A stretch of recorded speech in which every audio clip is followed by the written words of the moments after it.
Det var det lille jeg hadde.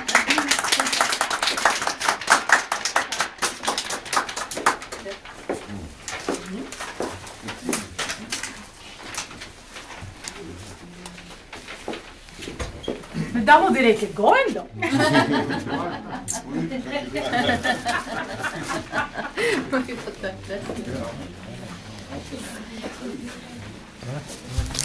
Det er veldig hyggelig om dere kan skrive i boka. Det setter vi veldig stor pris på.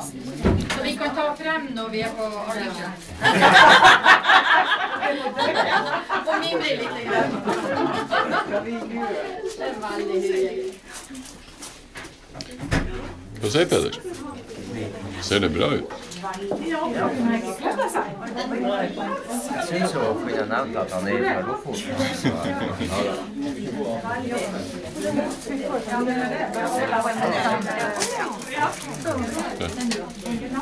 Kjør du video?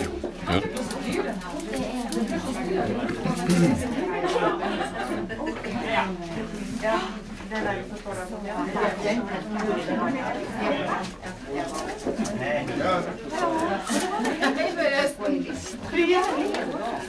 Var det litt så hyggelig? Ser du det står en hånd? Gjør det det? Ja, det gjør det. Ja, men nei. På skuldrene ut på her. Ok. Ja, Han står og snakker litt, eller står litt og tenker. Kanskje han står i telefon. Eller så står han og ser mot... Ja, så står han bare... Du ser han bakfra? Ja. Så står han bare sånn og ser mot mål. Og den så du nå? Nei, så i stedet. Har du?